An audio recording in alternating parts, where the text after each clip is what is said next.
Welcome, low ego action heroes. This is Debbie Levitt from DeltaCX.com. We're a full service CX and UX consultancy. I still haven't updated the website, but you can take a look anyway if you want. We do projects, training, and consulting. Welcome to Friday, October 28th. Ooh, peeps. I'm loving the new YouTube mobile feel. Oh, okay. Hi. Hello, Festus, Manuel. So welcome to the typical Friday stream, which is practicing critical thinking. And this is where you all use the links at deltacx.com/links to send me stuff. I think that's really the best word for it. And we take a look at it, rip it into small pieces, take a look at if any of it is, you know what I'm going to say, meaningful, actionable, or helpful, and try to make sense of some of the stuff that's out there. As always, your questions and comments are welcome as I go. This is as much of a conversation as it can be, given that you're 20 to 40 seconds delayed behind me, but it's as close as we're going to come. So as always, I want to thank the people who are donating to the channel between $3 and $10 a month. Totally optional, but always appreciated. I reinvested in this streaming software and chocolate chips, and I had many chocolate chips today, so thank you, everybody. Thanks to Stream Elements for running the bot, which runs the overlays. Not sponsored. They're just running that now. I don't know why. But okay, so what we're going to do is we're going to jump in, and I've got lots of stuff prepared for you because we did not have a show last week because it was the Concentric Conference, and that means that we have 2 weeks of stuff queued up. So let's see if I can press the right buttons today. How about this one? Let's see, how does that look? Yeah, it looks about right. Okay, so you've got my browser and me and the chat room and the optional tip jar and all kinds of stuff. And if an overlay happens, I can't see it. If I accidentally leave an overlay on too long, please tell me I can't see it. I'm looking at my screen. So one thing that y'all sent in was from earlier this month. It's a Medium article called 4 Reasons Why Web3 is an Incredible Industry for Designers. So that title tells me, I don't know about what it tells you, but it tells me that we're going to learn 4 incredible things that that tell us why Web3 is great for UX or designers. Let's see. The first thing it says, here's 4 reasons why. User research on social media. I'm not too sure. Hi, Arbaz. I'm not too sure why that's incredible, but yeah. But I mean, Web3 is about a lot more than social media, so I don't know. Let's see what else he says. Global talent pool.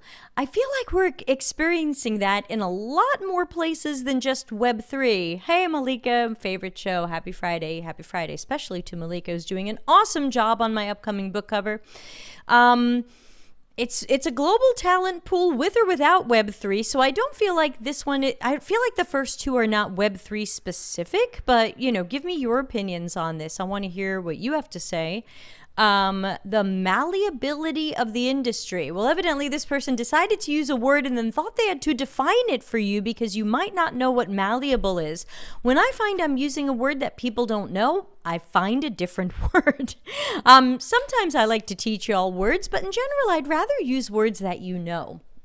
Malleable was a word I remember first learning, I think, in physics, when it had to do with the ability to how much could you hammer or press a metal without it breaking or cracking.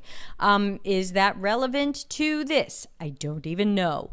But is it a malleable industry? I don't know. He says so. Did he prove his point? I don't know. And finally, the immaturity of products making it ripe for designers. Chihuahua says, mansplaining. Yeah. Let me Google that for you. Well, we're going to need that later because we have a Jared Spool extravaganza coming up at the end of the show, and you know, mansplaining shall abound. And illogic. You're going to need a notepad and pen on that one. Hi, Nedu. Good to see you. Happy Friday. So ultimately, I'm not sure that this is as compelling an article as I was hoping. I thought it would be 4 things that are really specific to Web3, and it just felt kind of generic to me. I'm not sure that this person person is wrong, but I'm also not too sure what to do now that I've read that. So remember, I always say meaningful, actionable, helpful. There's some meaning in here. I'm not sure if it's helpful, but I don't know what to do after reading this. I'm not too sure how to take action on any of this, so I think it loses a little bit. Okay, somebody named Sam Gale, who I don't think I know, part of Zebra People. Okay, we know Zebra People. Sam Gale. Every once in a while, I stumble across something in a portfolio or a personal website that makes me smile. The latest example was this. A CV site where the first page presents 3 options to choose from based on the amount of time the reader has to digest the information. 30 seconds, 5 minutes, or whatever it takes. Each option takes the reader to a different version of the CV and work experience, either abridged or extended detail accordingly. On the face of it, it's so simple, but on top of making the site more fit for purpose, it demonstrates that the author had taken a bit of time to think about the target audience, the different potential use cases for a showcase, and added a unique element and touch of personality to the website. Okay, I think we got it. So what do we think about this? Is this an interesting idea? It is an interesting idea. I definitely would give it a thumbs up for interesting and unique. Hey, Steph, it's almost the weekend. You are right. In fact, I'm going to say it's pretty much the weekend. I think it is interesting. I think the downside is if these are not 3 variations of the same page in some way, then every time you want to update your CV, you have to update it in 3 places. And that just means more work for you. Some people might say that's fine. Put more work on me, less work for the user.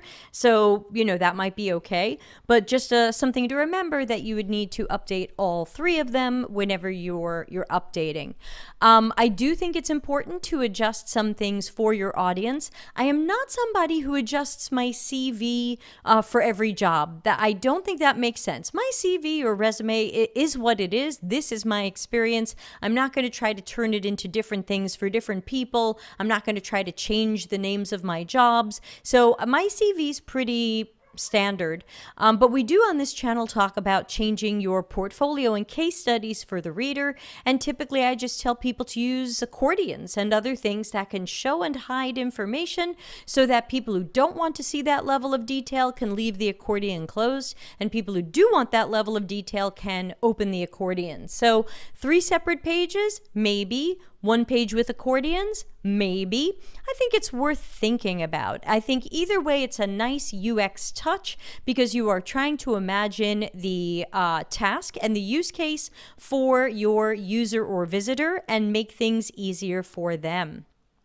Chiwat says, I think it might actually get the reader to click all 3 to compare. Maybe. I don't know. We always hear that most people are looking at these things for 90 seconds. I thought it was interesting that there is no 90-second version here because that's the number I keep hearing. But yeah, so, it would be interesting to hear from the person who made this what type of success they feel they're having with it or feedback they've gotten from interviews that they've done. What's working for them? What's not working for them? Because like we did episode 18 on the best portfolio I've ever seen, and then a few months later the guy took it down. He didn't like it, and I was like, well, this is the best portfolio I've ever seen, and now it's gone.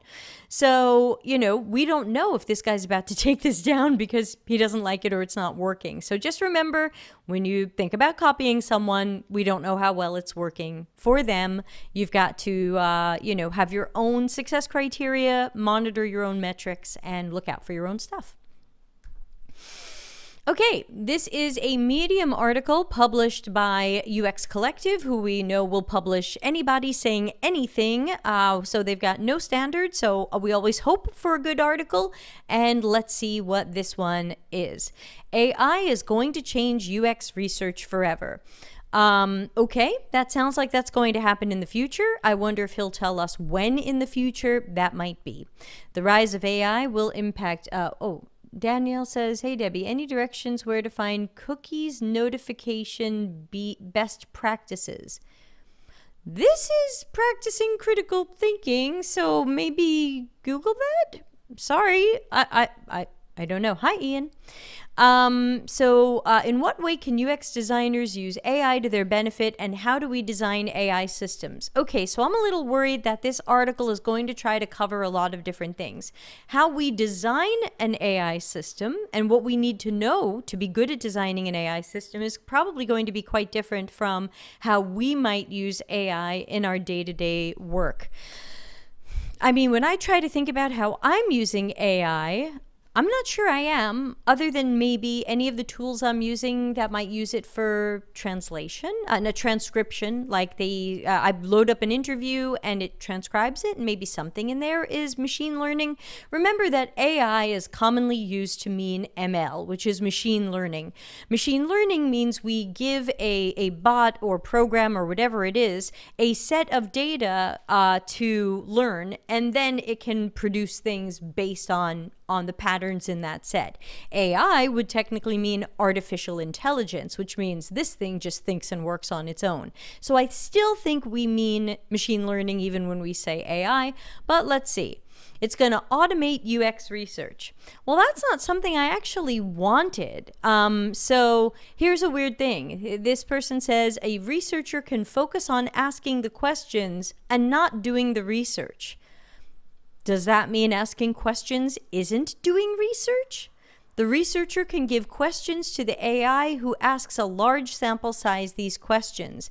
So this sounds like a survey, because this doesn't sound like an interview, because an interview or observation would be a conversation. We ask someone a question, they give us an answer, we come up with a spontaneous follow-up question based on needing clarification or based on what some of our research goals are. So I definitely wouldn't want AI to ask people questions and then move to the next one. That doesn't replace what I do. Also, let's notice that this person who wrote this article wants to sell you a tool. So he has to give you the proposition that you need AI to do your research. It's just going to be so great for you. I don't agree.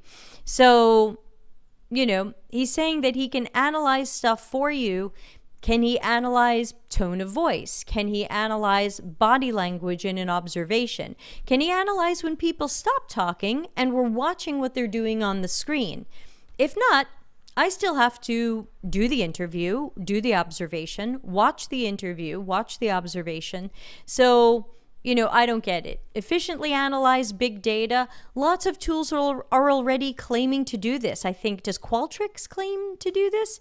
So, I'm not seeing it. Does somebody else want to disagree or throw in another opinion, or especially anybody who knows something about machine learning?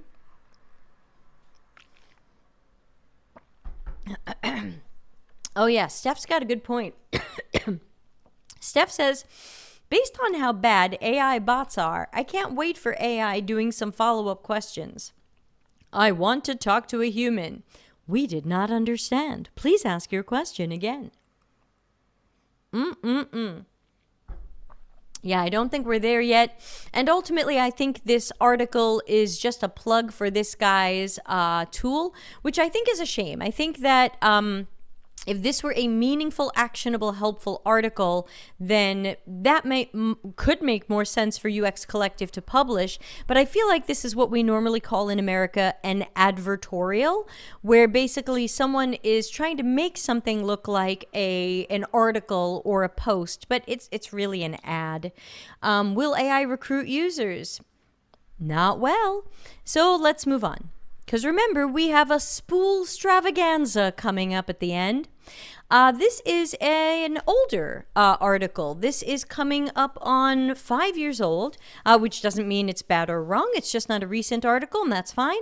The 9 Rules of Design Research. So, as soon as you hear rules and laws, it tends to put people in the mindset of you have to do these things. Or if you're not doing these things, you might be not following the rules or doing it wrong. So I do remind people to not use words like rules and laws unless you're trying to give that impression. Otherwise, you can certainly say guidelines or suggestions.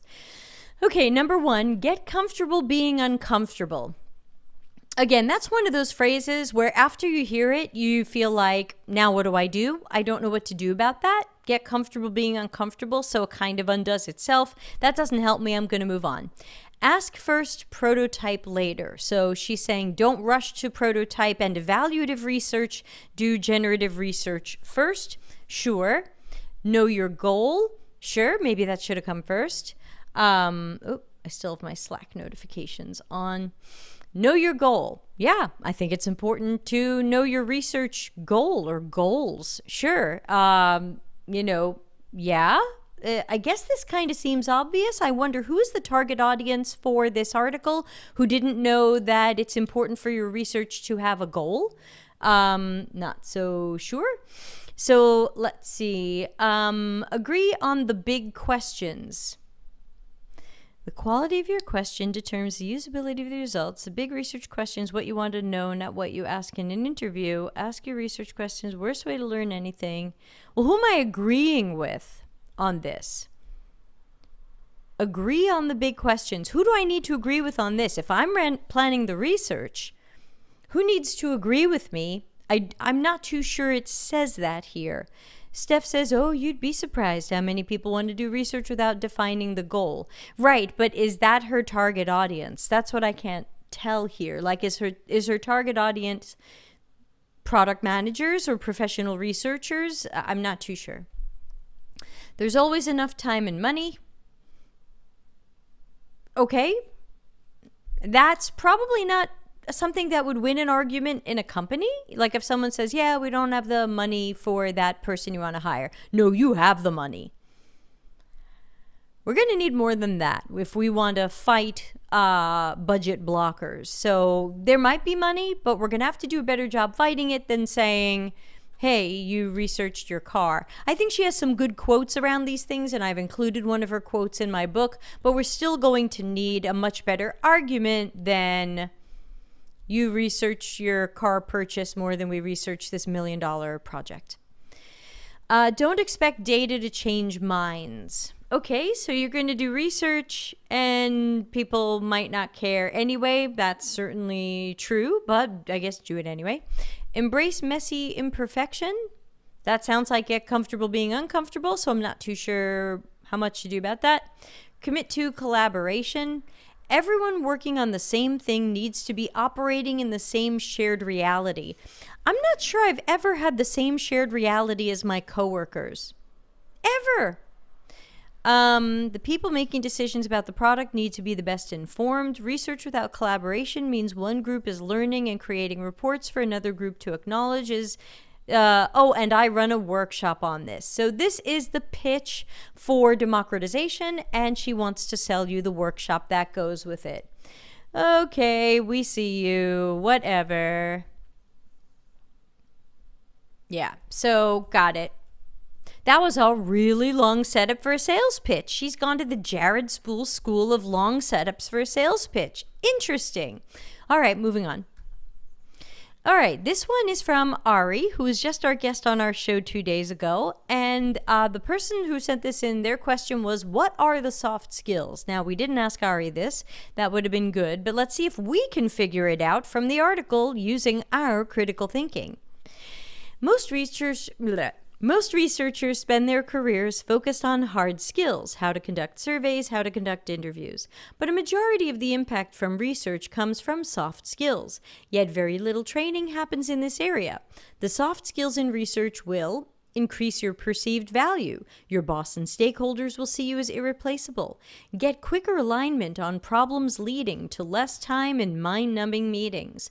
Better working relationships where you will be seen as a peer rather than a resource to be deployed. Give you increased confidence, which will lead to better executive presence. Give you more advancement opportunities because you will be seen as a problem solver rather than a problem raiser. Improve your ability to communicate to all audiences in the business. This stone cold reality. We have a Steph fan saying hi. This stone cold reality is that impact comes from delivering decisions, not delivering research or insights. Delivering decisions is best accomplished by developing, presenting, and defending a point of view.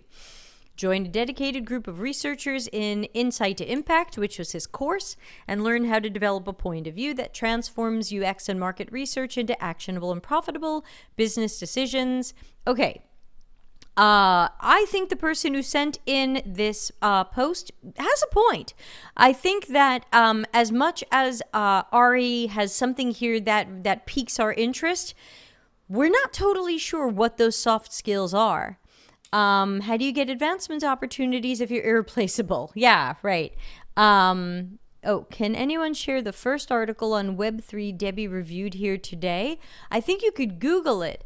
4 reasons why Web3 is an incredible industry for designers, and then write the word medium. It'll probably come up. I think Ari's not as clear as he could be about what these soft skills are, so I do agree with the person who sent this in saying, what soft skills are these? I feel like the hint here is that it's something about communication and how you deliver your research insights and your suggestions and your perspectives and your advice and your point of view, but that's not totally clear here, and it is a bit of a setup for the sales pitch, which I'm not always completely against because we all do this, but I do think that he probably could have grabbed us a little bit more if he had said, these are the soft skills and these are why they're important, which we have on the check marks, but this is how you're, going to get better at them, or something like that. So I do feel like there's a little bit of a missing piece here, which would have been to say, these are the skills. But otherwise, it certainly sounds enticing and interesting, and I would say this sounds better than another course on how to democratize research and teach everyone to do your job. It's probably the opposite course. How do you get advancement opportunities if you're irreplaceable? Yeah, Corey is totally right. Excellent critical thinking moment there. Hey, we can't replace you, so we don't want to promote you. We need you doing what you're doing now. Ooh, ouch. Okay, Andy Bud. Usually I'm not happy when someone sends me Andy Bud tweets. They are usually not at all positive experiences, but this one I think is a little interesting. He says, product managers have taken a huge chunk out of design team's agency by framing insight gathering as product discovery. And then, of course, they're claiming product managers have to do product discovery. So design says, where did this idea come from? We need to do the research. It's too late. I'm not too sure what Andy's point is. Is this meaningful, actionable, or helpful? I think there's some meaning in this. I think he could have a good point in there. Is it helpful? Is it actionable?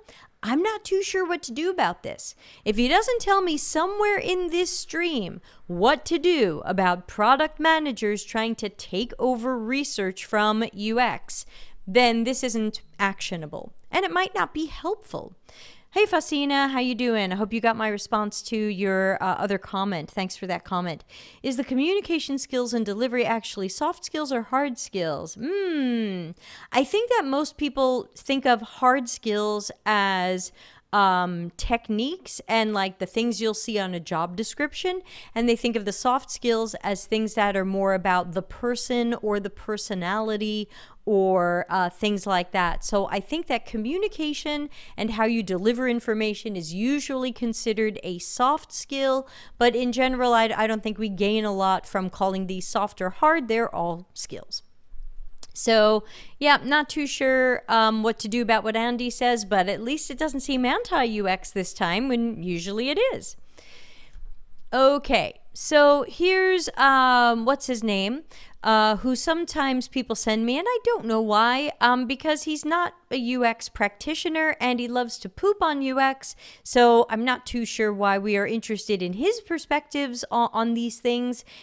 He's unlikely to have a perspective that we would agree with or be interested on this particular channel. Joe says, product discovery is pretty broad. This is clickbait. In some instances, it can be fully technical and based on existing research done by researchers. Yeah, we don't know. I generally try not to look at Andy's tweets for too long, but we have a couple of people in our Slack channel who keep sending them in. Maybe if I send them $10, they will stop.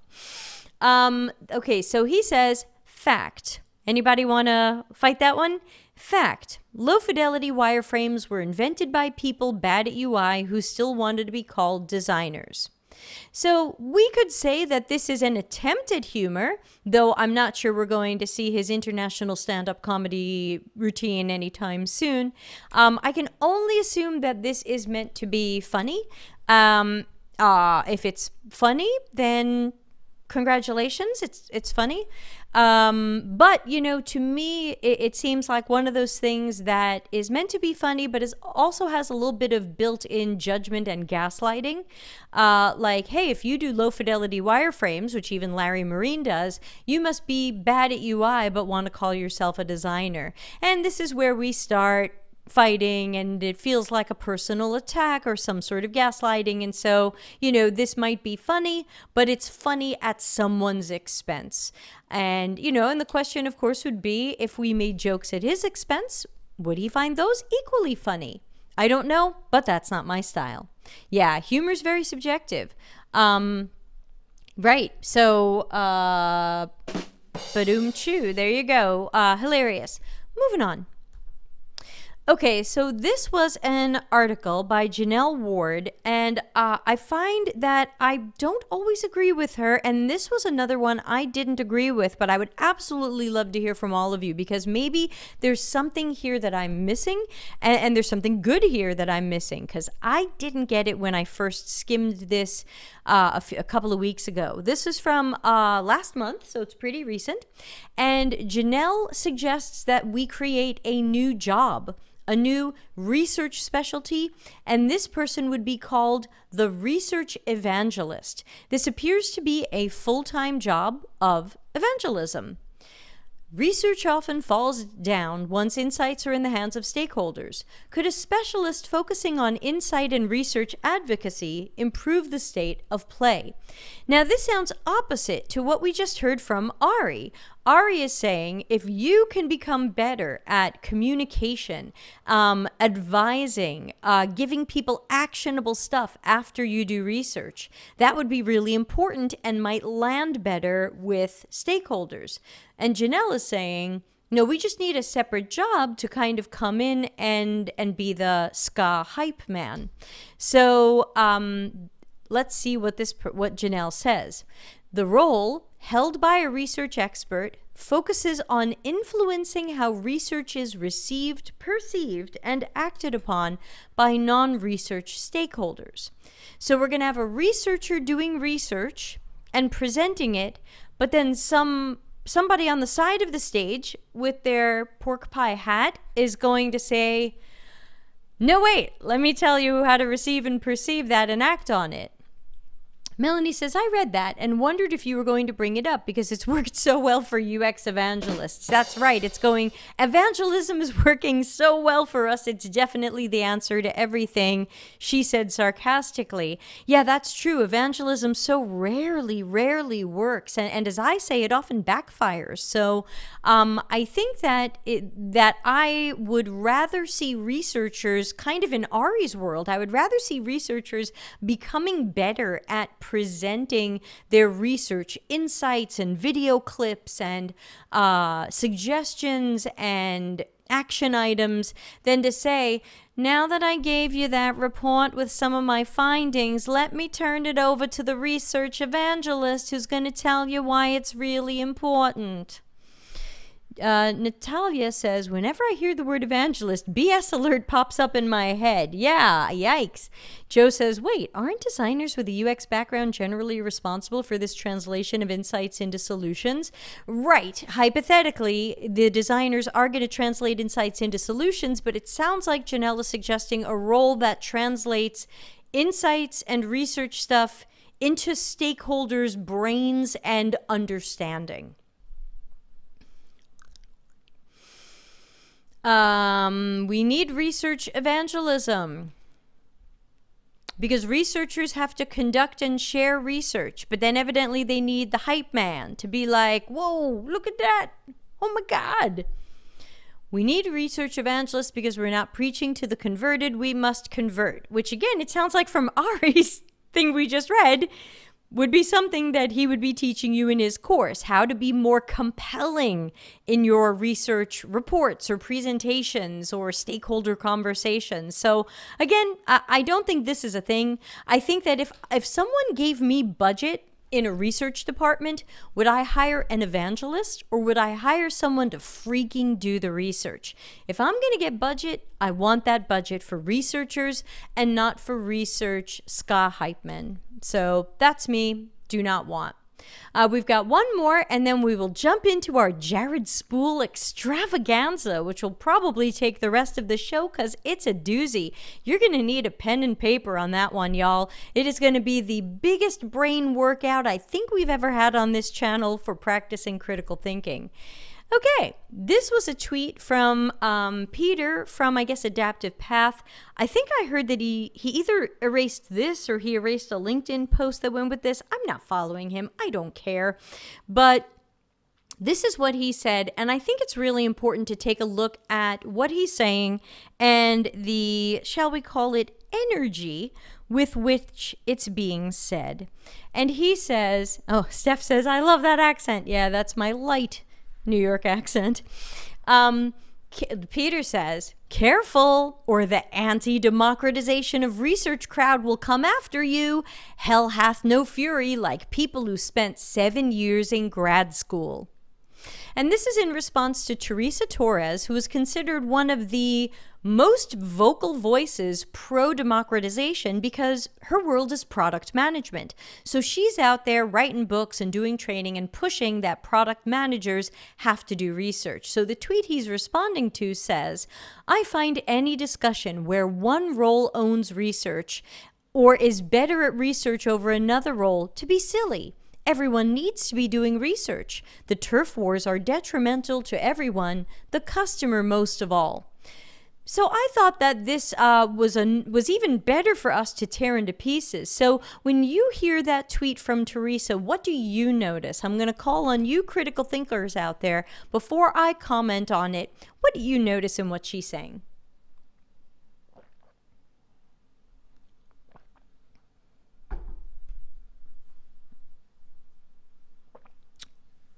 Knowing that we've got about a 40-second delay and I'm waiting for people to type things, so I'll just clear out things.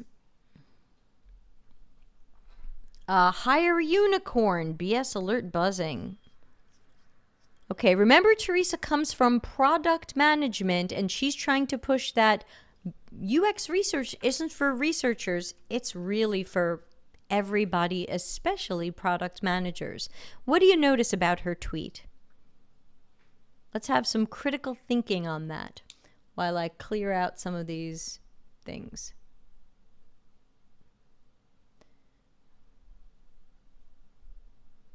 Anybody? I'm waiting. I wish I could see if you all were typing like we get on chat apps. I wish it could be like 40 people are typing. Otherwise, I don't even know if I'm waiting for something. I might not be waiting for anything. So I'm going to move forward and start talking about the things that I notice, and you can jump in, and then we'll jump to our spool extravaganza. Corey says, not all stakeholders agree that everyone needs to be doing research. It sounds like an assumption. Yeah, that's true. Teresa says everyone needs to be doing research, but how do we know that? Who? What kind of research? Does everyone need to be doing observational research? Does everyone need to be doing surveys? Does everybody need to be doing all of the phases of research, which I have a handy graphic for? Does everybody need to be doing the recruiting? Does everybody need to be doing the analysis? Does everybody need to be scheduling and paying participants? You know, research is such a fluffy thing. If it's much bigger than it sounds. It's all of these things. I don't mean to say it's fluffy. I mean to say like it's amorphous if you just say everybody needs to research. I find whenever I talk to product managers and I show them that graphic and I say, you're going to do all this, and they go, oh no, I just wanted to call up some customers and ask them this question that's on my mind. And I go, okay, well, that you could call that research, but this is what we're doing. Steph says, I saw that tweet and I didn't get if this is sarcasm or not. Oh no, Teresa's completely serious. I think Peter's being sarcastic in that he's picking on people who did graduate school, and if he says 7 years, then he's probably picking on PhDs, since most master's degrees are 2 years. So he's picking on people who have PhDs, which means he doesn't have a PhD, maybe sour grapes, as we say. Ernesto says, I believe everyone can do research, but needs to have clear guidance to do it so UX researchers can help with that. I completely disagree with Ernesto. I think that is not going to get us some of the outcomes that we want. And also, who are all these people who have time to do our research? Why aren't we doing the research? And if we don't have enough people doing research, why aren't they letting us hire? Why are product managers' salaries going to doing the research? And I don't think that UX researchers should guide them. Now, I could say, well, you know what? You want to be an opera singer. I'm trained in opera. I'm going to guide you. How well is your opera singing going to go if you have no music education, music experience, and possibly no talent? That's a lot of time out of my schedule to try to guide you on this when I really just wish I could have hired an opera singer. So I'm completely against research democratization, so I would have to disagree with Ernesto that while everyone can do research, it doesn't mean they're doing it well. It doesn't mean they're doing it right. It doesn't mean they're bringing the right evidence to our projects. And it doesn't mean that the outcomes are the best possible outcomes. We really need to look at the larger arc of this and not just, hey, did more research get done by a breathing human? Well, then I guess that's better. It might not be better. Chihuat says, research is the best word to enter for a timesheet. Bruno says, during my internship, we democratized research, and in the end, it just slowed down the project progress, and half the team wasn't interested in the project. Yep, that's certainly one opinion. So looking again at Teresa's tweet, I find any discussion where one role owns research or is better at research to be silly. So this is just an insult. This is just a judgment. If you would like to talk about who owns research, maybe a department called research, if you want to say that people named researchers own research, you're just silly. You silly little thing. So it's an insult. It's condescending. It's belittling. Are some people better at research? Absolutely. Why can't we discuss that?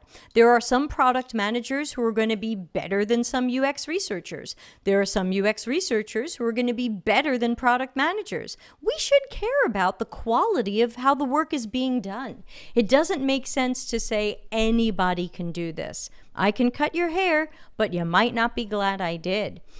Joe says, sure, do research, just not UX research. Yeah, sure. You want to go run market research? Go ahead. Everyone needs to be doing research. Everyone? Marketing? Accounting? Everyone? Be specific. The turf wars are detrimental to everyone, says the person who mostly started the turf war. And of course, the turf wars are detrimental to the customer, which, again, I do believe that the turf war is detrimental to the customer. Now, she doesn't substantiate this, but I can agree, but probably for the opposite reason that she would say. The turf war is detrimental because she's advocating for non-specialists to do specialized work. That obviously can trickle its way down to the customer's experiences, customer satisfaction and loyalty. How many of you out there, give me an emoji or something in the chat, how many of you can tell when the product or feature or thing that you're using definitely had no UX people working on it, or definitely had a UX team that was not empowered, or a UX team that was not given? How many of you can tell when UX was sacrificed, cut, not involved? Now, we can tell, and we can tell that other people can tell too, even if they don't know the problem is UX was sacrificed. We just have to go read app reviews, website ratings, other things where people go, I hate this, it doesn't work, you made it worse. They know something's wrong, but they don't know why. So when we decrease, minimize one particular specialty or department, everybody knows it is detrimental to the customer. We can tell when a company didn't correctly invest in QA testing and the product has technical bugs. You can tell that. Now, we come from tech, so we know the problem was not enough QA testing or not the right QA testers or whatever it was. But the customer still knows. They know that something's wrong, that this thing is so buggy. So the turf wars hurt people because the customers know. I want to write that down. Customers know when you didn't do QA.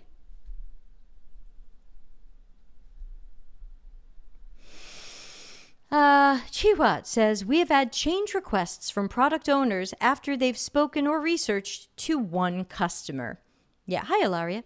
Yeah, it's unfortunate. It's, well, I spoke to one guy, so we should build it. And I always say, oh, wow, is that person paying for like a private version where we're just going to build that for them? Well, no, that's going to go to all customers. Well, what happens if we talk to 5 other people and they want something else? So you definitely have to do more to help your team see that risk. All right, who's ready for the Spool extravaganza? Give me that Spool emoji if you are ready for the Spool extravaganza. And for this, I have to switch to a non-private browser because LinkedIn in a private browser won't let you open up replies and comments and see the whole thread. And we're going to walk through this one in slow motion, even if it means that this show goes late. All right. First, let's quickly revisit my argument pyramid. This is my variation of an existing argument pyramid called Graham's hierarchy of disagreement. This is my version. So basically, the higher you are in the pyramid, the more that you are addressing points head on, debating things on topic, responding directly to the original point that's made, offering a relevant counter argument, and the more you go lower on the pyramid, you're using poor argument tactics or just bullying and bullshit. So sarcasm, logical fallacies, criticizing people for their tone of voice or claiming that they're being emotional, name calling and ad hominem, which are personal insults, character attacks. I would add to that one condescension, as we just saw. Oh, you're just being silly. I would put that in the name calling and ad hominem. And then, of course, at the bottom, anything that's really bad, like threats, just deleting people or silencing them. Now, of course, sometimes you're deleting, I delete porn spam off YouTube. If you want to put me at the bottom of the pyramid, you can. But sometimes you are deleting things for good reasons. But of course, we're talking about deletion to silence you. Fasina says she seems to believe everyone can do research because they think they can. I think people should be able to do what is considered research in their area of competence. UX research. Yeah, I agree, Fasina. I'm sorry, I'm probably pronouncing your name wrong, but what are you competent at? What are you proficient at? Do what you're good at. Don't do what you're bad at. Okay, so with argument pyramid in mind, everybody, get out your pens and paper because we got a lot going on. This all started even just a few days ago when Dr. Ari put up a post. I'm going to read it to you, and first let's make a note of how many different points he makes, because these are the points that hypothetically someone responding to him would be agreeing or disagreeing with. He says, does your company have a rigorous hiring process for researchers? Is this to ensure that the people conducting research are competent? Why would you allow people who didn't go through that vetting process to conduct research? This is straight out of my book. And straight out of other things I've written, like my Should Product Managers Do UX Research Medium article.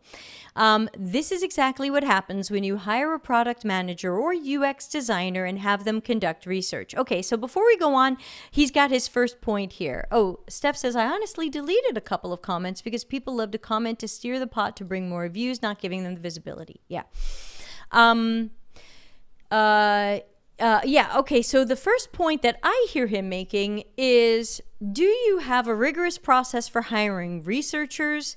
And if you do have a process for hiring researchers, why aren't the other people at the company that you want to do research, like in the name of democratization, product managers, UX designers, engineers, why aren't those people being vetted for the UX researcher job. So that's the first point I hear. Let me know if you hear something different, but let's continue. There might be another point. They were vetted for the job they were hired to do, not the job that researchers were hired to do. Being hired by a company doesn't make someone qualified to do any job. Okay, so that's a similar point.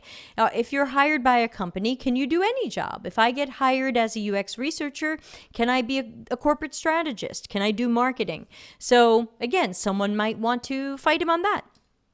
But he's saying if being hired at a company made you qualified to do any job, then a hospital janitor could do surgery. So respect the education, training, and experience that researchers have developed. So there's a few points in here that are certainly ripe for people to agree with or disagree with. So we've got, do we have a process to make sure that researchers are qualified to do their job? Do we think people coming into a company are then qualified to do anybody's job? And if so, could a hospital janitor do the work of a surgeon? And we should be respectful of education, training, and experience that researchers have. Before I go on, did anybody hear any other points there or hear a point that I missed or disagree with me?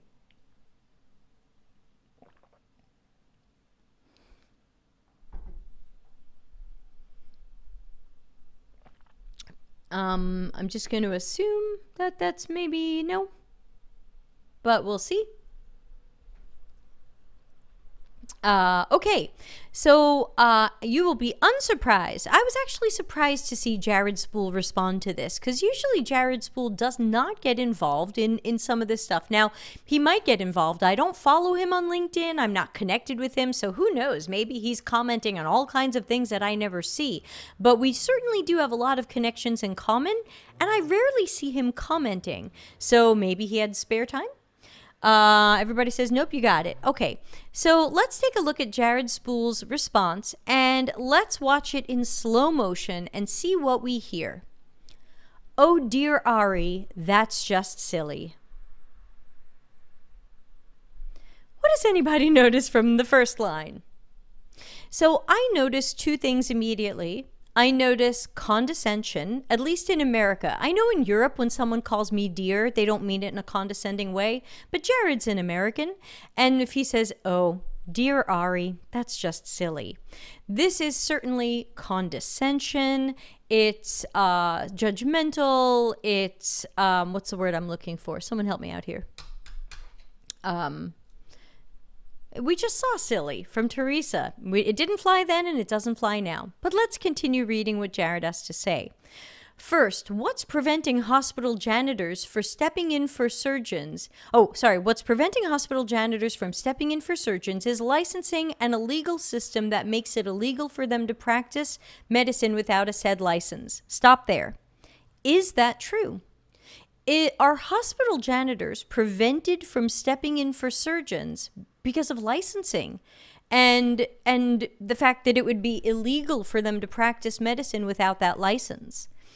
Melanie says, what?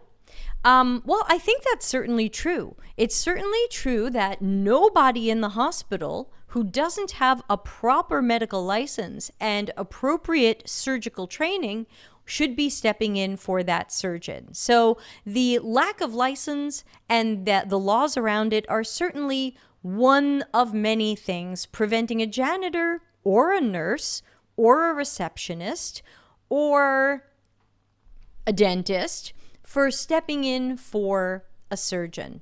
Now take a look at where it goes next. I'm going to read you Jared's next line. I'm over here. I'll highlight things as I go.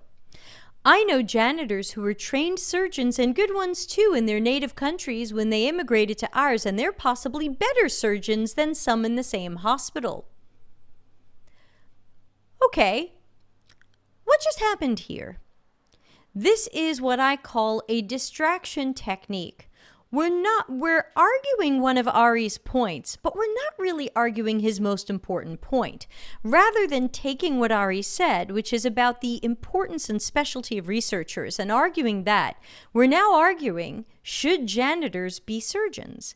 And Jared has what's called a cherry-picked argument, which is, it works for me. I know someone who was a great surgeon. Now, how he knows they're a great surgeon, I don't know. Maybe he heard about them. Maybe they operated illegally on him in his own country. I don't know. But he's saying they were surgeons in their native country. They immigrated here, and they're better surgeons than others in the same hospital. How does he know that? How does he know that a surgeon who never operated on him is better than another surgeon in the same hospital?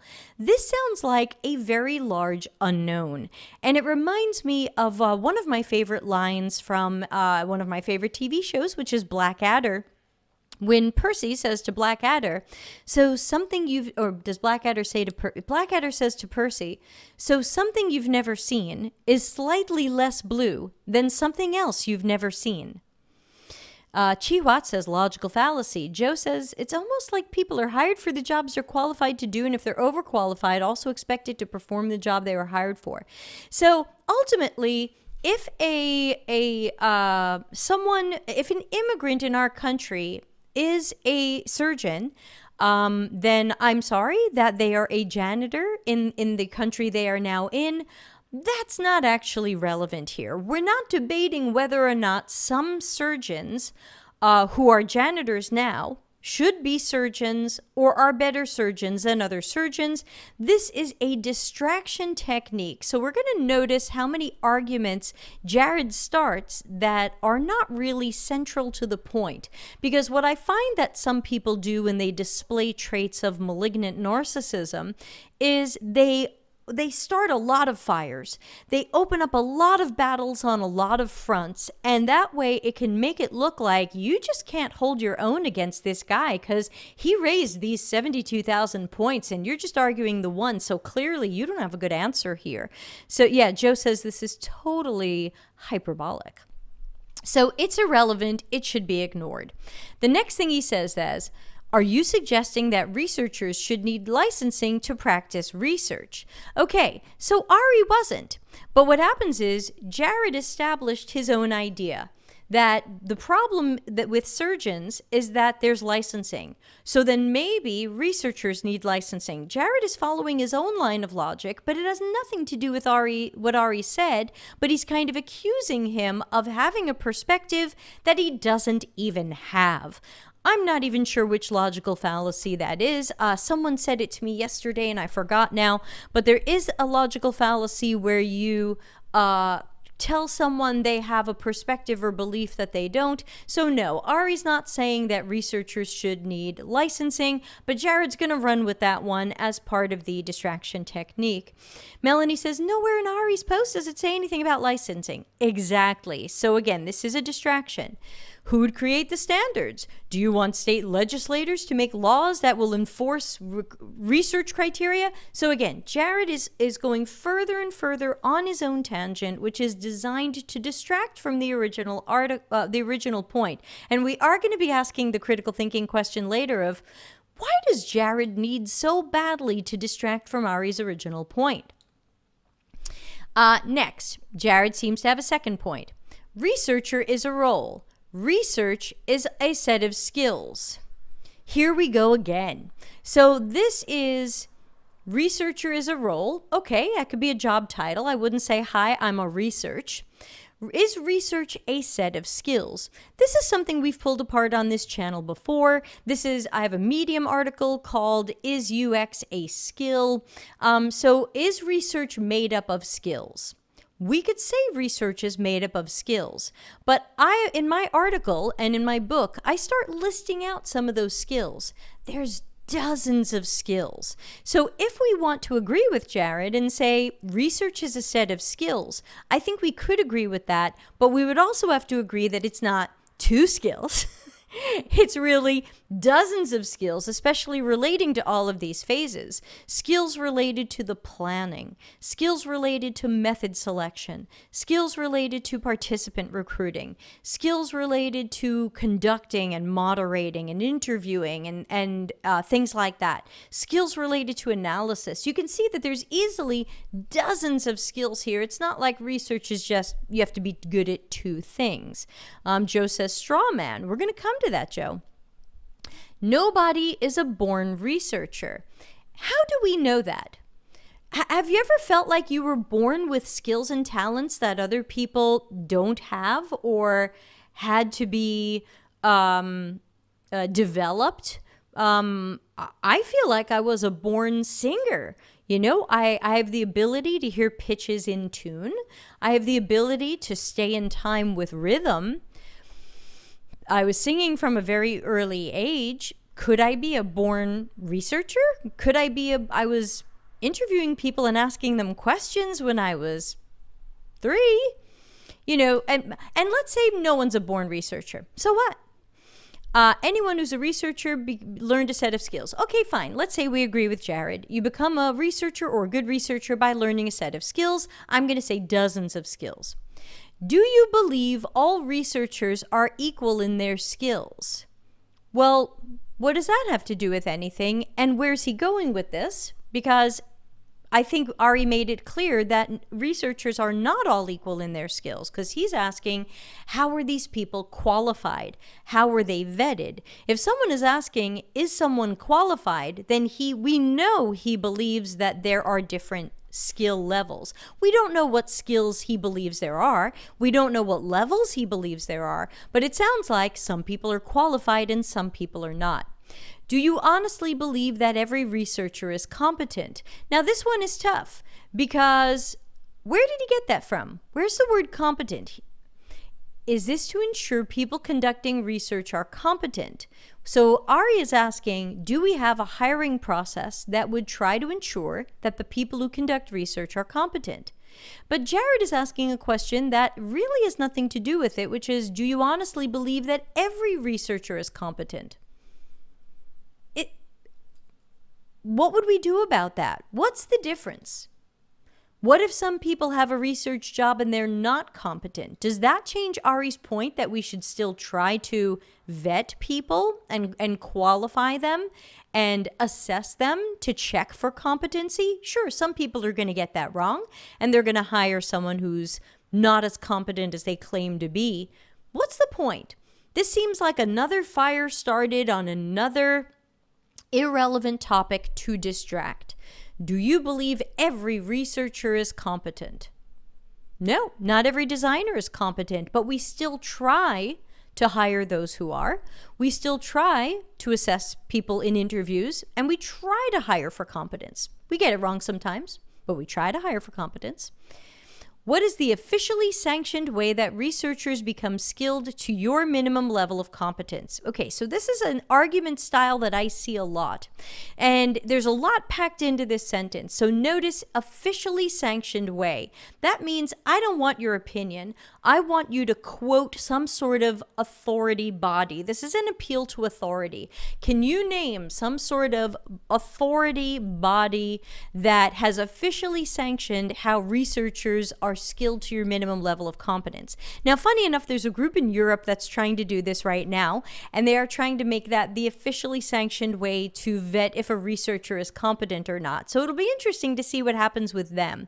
But notice that Jared is taking this away from Ari's opinions, from Ari's ideas, and saying, where is the holy blessing from some unknown body that I or may not even agree with is official enough? Good luck impressing me that declares this. So these, again, are challenges that are meant to distract from the original topic.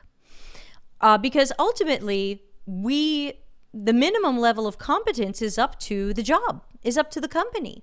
If this is a junior, we have a lower minimum level of competence. If this is an apprentice, we have an even lower minimal level of competence. If this is a senior lead manager, we require a higher level of competence. The level of competence is based on the job and the hiring manager. I don't need an officially sanctioned body to tell me how to think. Are you suggesting that self-taught researchers should not be allowed to continue practicing? So this is another distraction technique. Jared has tried to follow his own line of logic, which he's trying to use to disprove, I'm not even sure what anymore, but he's saying, are you suggesting self-taught researchers shouldn't be allowed to continue practicing? Nowhere in anything Ari has ever posted or said, including this post, if we just go by it in isolation, says that self-taught researchers should not continue practicing. He's saying we should still be checking if they are qualified and competent. That doesn't mean they can't be self-taught, because he's saying education, training, and experience. He didn't say where that education has to come from. Joe says, you could play Mad Libs with this post. Imagine changing the last sentence from researchers to developer. Would you let your PM code after one Udemy course? Chiwat says, quant researchers probably need to have some officially sanctioned certification in Python or something. Yeah, I don't know. So again, Jared is introducing these things, and they are always meant to distract. Whenever somebody like this picks an argument like that with me, I just don't even answer these things, or I'll just say, this is not on the table. I'm not talking about whether or not self-taught researchers should be allowed to continue practicing, because let's talk about why Jared does this, and other people. But Jared's just a great example because of who he is and how he does things. The idea here is that the more wild questions that Jared can throw at you, and the more fires he can start on unrelated topics, the more he imagines he's cornered you, and you're scrambling, and you're not going to be able to fight him back point for point without writing a freaking treatise, without writing a novel. Imagine if we now tried to go point for point with Jared on all of these things that he's opened up, from should janitors do surgery, to are some janitors better surgeons than surgeons, to who should be the licensing body, to who's going to enforce the criteria, to is research a role or is it a set of skills, to are we born researchers. And then what happens is normally this sets someone up to look like they could not hold their own in the debate. It looks like, well, you didn't answer what Jared asked, so you can't, you lose the debate. You never responded to him about everyone's not a born researcher or is a born researcher. And so this is a game that people play, and typically I show them the argument pyramid and I walk away. But Jared continues. Why do you assume that no product manager or UX designer couldn't learn the skills necessary to be competent? Now, again, this is interesting because Ari didn't say this. Ari didn't say that, and I believe that nobody can learn the skills that are necessary to be competent. He's not saying that at all. So this is another fire being started on another front of the battle, where Jared brings in another irrelevant thing to say, oh, well, why do you assume this? He doesn't assume this. It's nowhere in anything that Ari posted. Ari said nothing of this sort. But now people who read Jared's stuff and don't have their critical thinking turned on will say, yeah, why does Ari think that UX designers can't become good at research? Ari never said that. Ari said, don't give it to UX designers who can't do research. But he didn't say never give it to them, or that they can't learn it and eventually become good at it. So this is another example of that putting words into people's mouths and then fighting that thing you made up. Why do you assume there aren't PMs or designers who are as good as you are at research? Again, why do you assume there isn't a janitor who is an excellent surgeon? We're not debating this. We're not debating whether or not there's a PM or designer who's as good a researcher as Ari. Sure, there probably is at least one. But that's not what this is about. This is about, are we making sure that the people doing research in companies are qualified to do research? You would almost think that that's not debatable. I mean, who would be against this? Now, of course, that's the critical thinking question you have to ask. Who would be against making sure that researchers are qualified? Who knows the answer to that? Let's keep going. If not all researchers are of equal skills, and there are PMs and designers who are good at research, that means there are PMs and designers who are better at research than the poorest of researchers out there. Now we're in spiral syllogism universe. Well, if not all researchers are, or if they're not all that great, and some PMs are great, well, then some PMs are better. Well, why wouldn't we want those PMs to not do research? So, as you can see, Jared is unrolling a pro-democratization argument, just in slow motion and just with a lot of vinegar. So, he believes that competent PMs and designers should do research. Now, here's the interesting thing. Hypothetically, so does Ari. Because Ari is saying, are we vetting that people are competent at research? We should be. If what Ari says comes true, if we were vetting and qualifying people to make sure they were competent, then hypothetically, Jared's amazing product manager, who is amazingly good at research, would be vetted and would be qualified and would be competent and would fit into Ari's pool of people who could do research. Ari's just saying, let's make sure we check that these people are competent. If these people are competent, they can do research. So Jared doesn't really have a strong argument here because Ari's already covered this. Ari says if we're checking for qualifications, if we're checking for their ability to do this, and they have the ability to do this, they can do it. Melanie says, and what do we even mean by research? That's another story. Respect the education, training, and experience researchers have developed. Why shouldn't you also respect the research, education, training, and experience non-researchers have developed? Hey, I really like pizza. Oh yeah, well why don't you like fried pork? Well, hold on, I just said I liked pizza. I'm not even talking about pork right now. Yeah, but what about the pork? Joe says people who do learn these skills move out of their roles and into research roles so that they're empowered to do it properly. The one who stay PMs generally aren't doing good research. And of course, that's a generality. I'm sure there are some who are doing good research. And we also know of UX people who've moved into PMs so that at a company where they want PMs doing research, now the UX researcher is doing it in disguise. Now, Larry made the mistake of replying to Jared. He took the bait. The best thing you can do when you see Jared Spool writing something is don't take the bait. I find that people who show traits of malignant narcissism don't let you win. They're not open to your ideas. They have to be proven right. So the best thing to do is just walk away. Oh man, they hate when you don't engage them. That's the best way to go. But Larry says, sure, a room full of monkeys can type out the works of Shakespeare. You describe the possible as if it was probable, but we all know otherwise it would be done. Stop using exceptional examples as logical arguments that fail in the face of reality. For every surgeon janitor, there are thousands of janitors who have never been to medical school. And for every non-UX researcher lucky enough to stumble into a good research guest, there are thousands who would screw things up enough to crash a company. So Larry's making some interesting points. He's saying, hey, you're cherry picking your stuff. You're saying, yeah, there's a great surgeon, there's a janitor out there who's a great surgeon, but what about the thousands who aren't? We can't just cherry pick the 6 immigrants that fit into Jared's description when that's not going to be anywhere close to the common experience. So I think, unfortunately, Larry responded, which means Spool will respond. And of course, Dr. Ari made the mistake of responding, and here's what he said. Bravo! You are the king of using logical fallacies to prove your point. This should be taught as a textbook example of a straw man argument with a sprinkle of appeal to emotion. I know janitors who are trained surgeons. I'm suggesting what the post says. You're reading deeper and using it as an attack to further your agenda.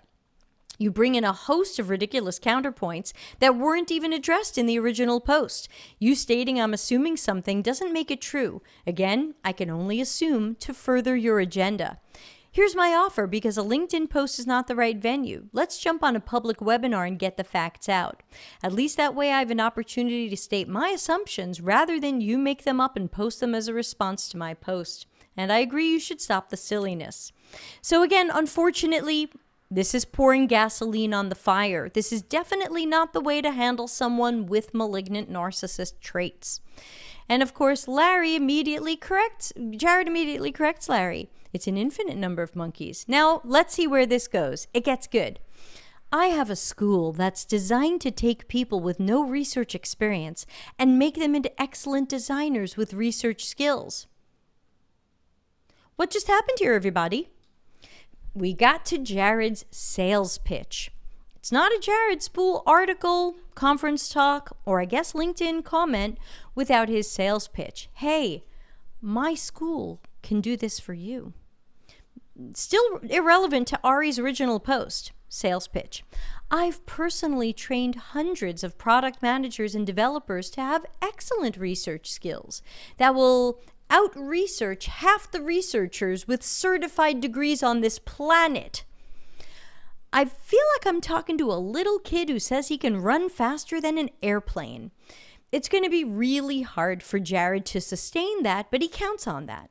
He counts on that because you can't tell him he's wrong, but he can't prove he's right. It's just a fluffy claim. I could tell you I can sing better than half the people on Broadway today. I can't prove that's true, and you can't prove that's false. It's a logical fallacy. So, again, this is some sort of weird sales pitch with this weird thing baked in that is designed for you to be hard to argue against because it is just so absolutely bizarre and inflated. There's no evidence that anyone who calls themselves a researcher is better than anyone who has attained the skills but doesn't call them such. Now again, we return back to the appeal to authority. Where's your evidence? Where's your hard data of this? So again, you can see that this is just a bunch of games, and we're not even arguing the original points, which puts you low on the pyramid. Chiwat says, if you just casually skim Spool's responses like most people do on social media, he sounds like he's defending the poor and helpless, making him the hero. Yeah, we'll get to that. Christian says, my cat is a better user researcher than Jared Spool's mentees. Yeah, I can't prove you're wrong. Fasina says, heads I win, tails you lose. Chiwa, I am a hero is definitely a typical malignant narcissist trait. I do encourage everybody to research and look up and learn more about malignant narcissists. When you get to know a lot of their traits and behaviors, you start to notice them when they pop up. So I'm a hero. I'm amazing. I'm helping people more than anybody else. I'm doing so much good. Common malignant narcissist stuff. Sometimes just narcissist, but sometimes malignant narcissist. Y'all can sit here and insist that only qualified researchers do research, which we technically haven't said, but what's your qualification standards? And now it's gatekeeping. Here we go. We're going to throw in all the buzzwords that get all of the people riled up. Gatekeeping. Jared is still the biggest gatekeeper on the planet. I wrote an entire article about it. You can easily find it on Medium. There you go. And of course, dear Dr. Ari, thanks for your thoughtful response. I'm happy to jump into any forum you'd like. I wasn't the one who placed the original post on LinkedIn. Why is it suddenly not the right medium to discuss your points? So everybody see? New flame, new argument, battlefront. So Ari says, hey, look, 1,200 characters, 1,200 words at a time, not really the best place to debate this in detail. And Jared says, oh, really? Well, no, it was certainly right when you posted here. Now it's not right? And that's designed to make somebody look flip-floppy, inconsistent. But there's nothing wrong with Dr. Ari saying, okay, I wrote a post. People are writing back comments. This should probably be a longer discussion. We don't need to try to make him look like he's some sort of flip-flopper or can't decide or changed his mind. There's always that weird fallacy where we try to make it look like if someone changed their mind, there's something wrong with them. But I think it's great when people learn new information and change their mind. Now, here's where we have the hero thing, and part of when I talk about how Jared wants to put himself out there as the cult leader. Just so you know, now, of course, nobody was asking. Just so you know, Not 12 miles from where I live in Lowell, Massachusetts, are a dozen or so Afghan refugees that I helped resettle last winter after they were evacuated from Kabul by the U.S. forces. Does anyone know what this is relevant to? Does anyone know why this is here? This is here so Jared can paint himself as a doer of good, a hero. It's something that I find that people with malignant narcissist traits tend to do, because people with malignant narcissist traits tend to do a lot of negative and evil things, but they've got to do something to look in the mirror and tell themselves they're good. So they go and do something charitable, but they don't do it quietly. As my bio father used to say, charity with dignity.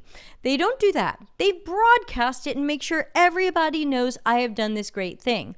A la all of the videos of people giving a homeless guy a coat. So we are in a whole new fire-started battle here. Hey everybody, Jared Spool's not a bad guy. He helped resettle Afghan refugees.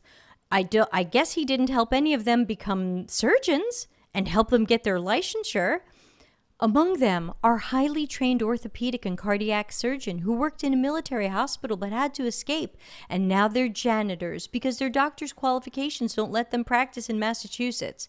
What was that straw man argument you think I was making? I'm not seeing it. Well, let me Google that for you. Good news, Jared. You can Google what a straw man argument is.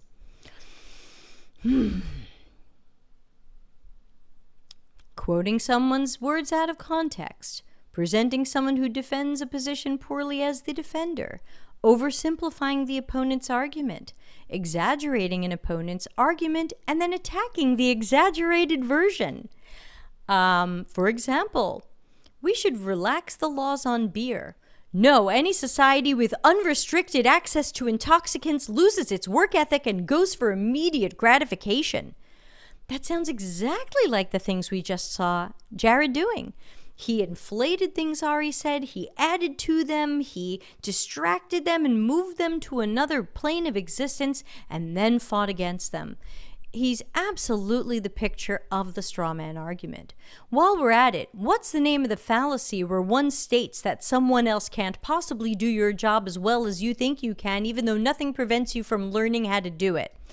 I don't think there's a fallacy there. Nothing prevents anybody from learning someone else's job. Anybody can become a UX researcher. Anybody can study UX research and work to become a UX researcher. No, Ari never said that they can't possibly do our job. He wants to see them have the education and the competency to do the job. Jared is technically agreeing with him here. Nothing prevents you from learning it and having that competency that Ari's looking for. Joe says he couldn't even give them free courses so they could become UX researchers. No, you have to pay for Jared's monthly or annual stuff, or you can go to his school, which he forgot to mention is $60,000 a person. And of course I said, don't feed the troll, walk away. Not going to work. And then I wrote a 3-part thing that I'm going to turn into an article, so we'll go over it on another day. Then Dr. Nick stepped in, even though I didn't want him to. Then somebody else stepped in. And then this guy says, I don't remember seeing this level of open dislike for a person on LinkedIn. Do you disagree with his stances on UX, or is there some bad work history here? Now remember, that's a false choice, because my reasons for disliking Jared Spool are certainly not because of bad work history. They are because of his stances on UX, but they're also because of his behaviors. They're also because of these malignant narcissist, fire-starting, divisive arguments laced with condescension and things like that, which is really just unnecessary. Now, notice where it goes. Hey, if y'all want to personally attack me. So remember, he started with condescension. He started with a personal insult that this was silly or Dr. Ari was silly, but now we're all attacking him. Another thing you'll typically see in malignant narcissist traits is having to play the victim. I'm not the aggressor here. I'm not causing all of these problems. I'm really the victim. You're attacking me. So again, make sure you've got eyes open when you see these things. I don't pay attention to the attacks. If that's how you have fun, go for it. Meanwhile, I mean, who remembers the last time we responded to Jared Spool on LinkedIn? It was him personally insulting every UX person who works for Microsoft Teams. So we know he goes for personal attacks. We know he goes for ad hominem, but he's pretending he's above that. He's pretending he's too good for that. And all of these other people are just, we're just attacking him.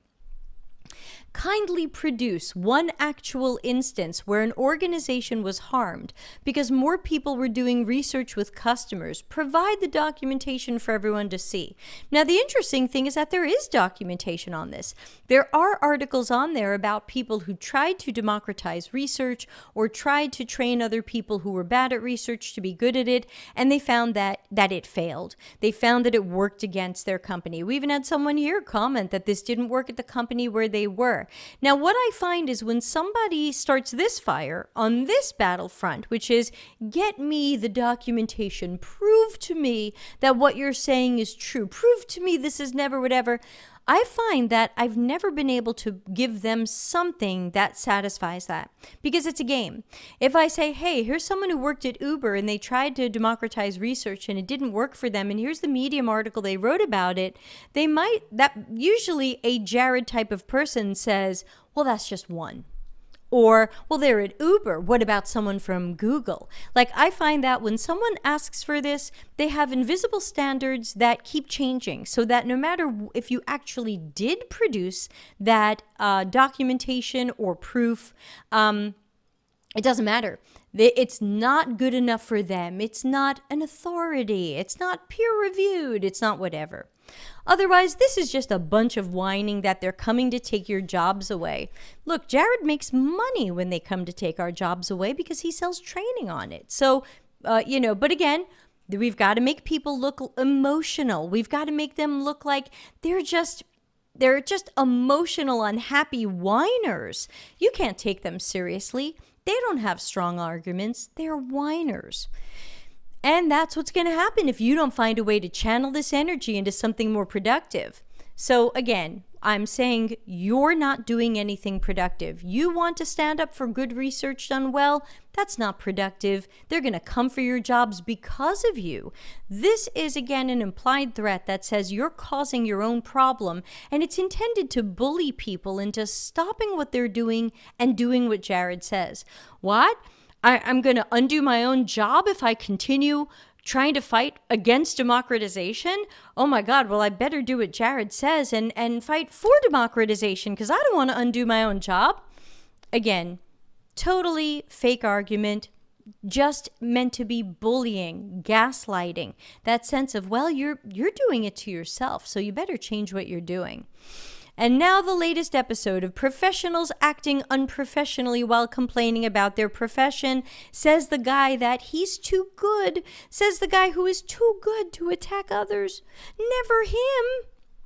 So it went on and on from here, but what I want to make sure that people know and do when they see Jared, whether or not you agree with him, because once in a while he will make a good point. Once in a while he will be right about something.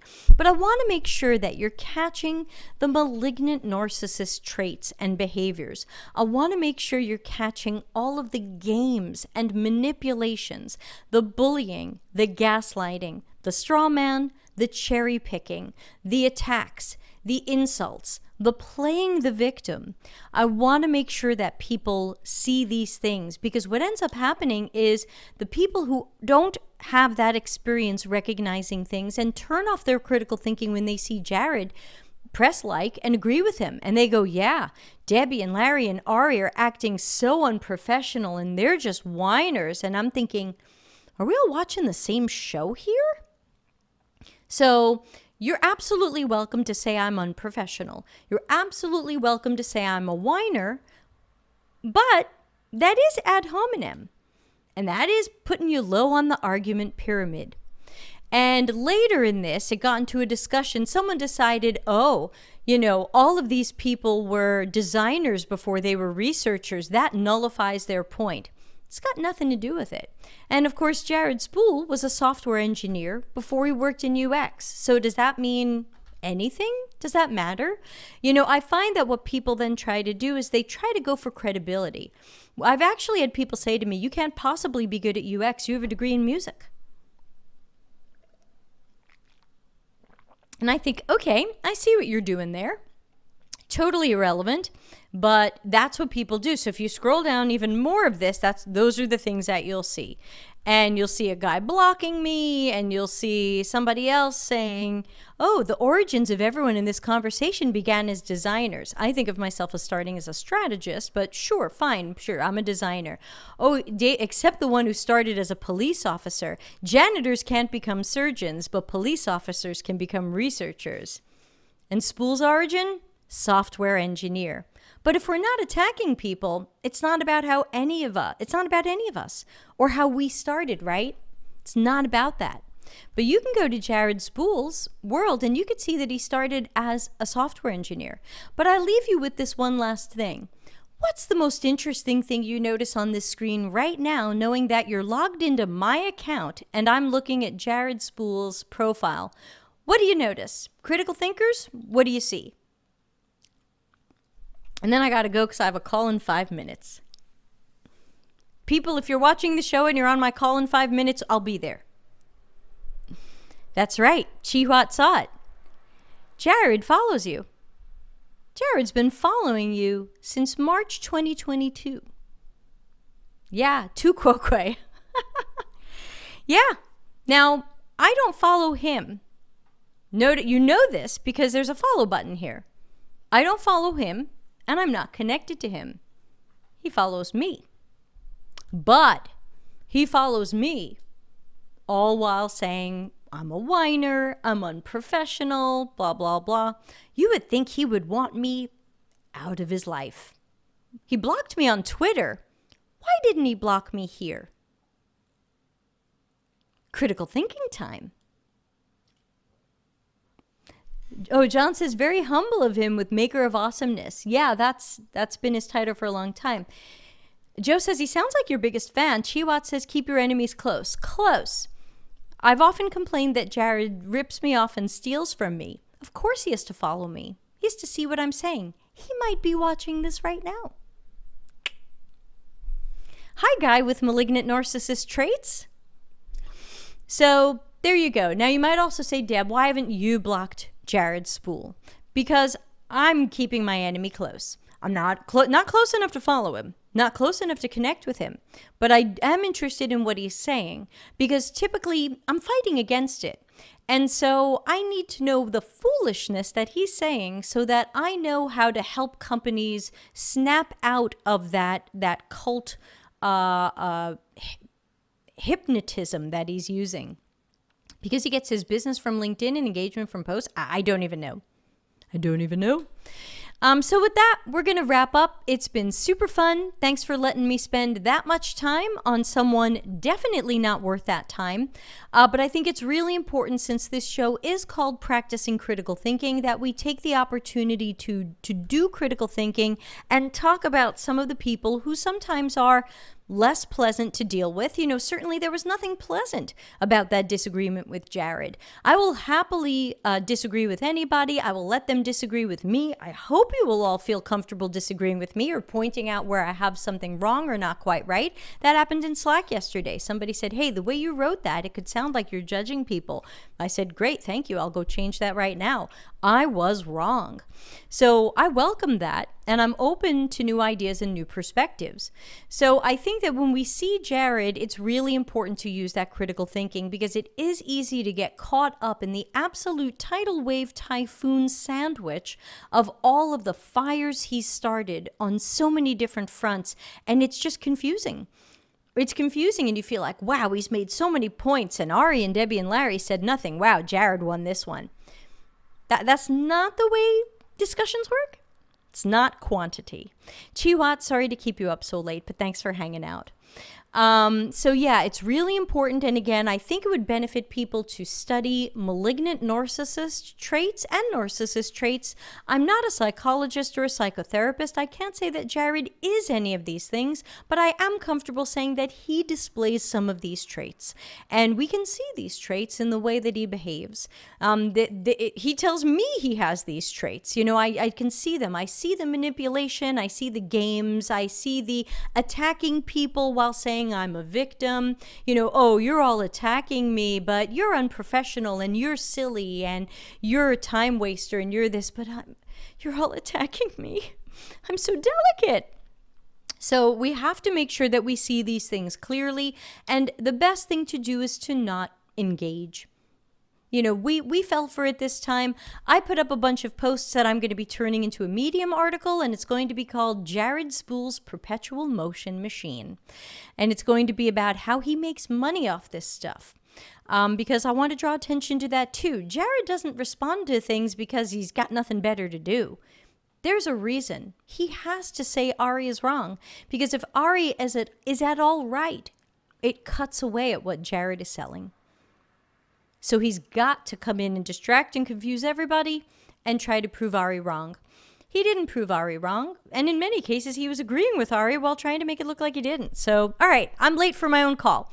Thanks to everybody for hanging out, and we'll see you for the next show on Monday. Will you get sued? You can't sue me for having an opinion. I think anybody who wants to do business with Jared absolutely can and should. I'm not trying to block him from doing business, but I do think that people should avoid debating with him because he plays games and he's manipulative. I'm allowed to think that. He thinks all kinds of things of me, many of them even posted to LinkedIn. So, yes, it is legal for me to say I have a low and negative opinion of Jared Spool. I don't like him. I would never want to work with him. But you are absolutely welcome to do all the business you like with him. I can't block you from that, and I'm not trying.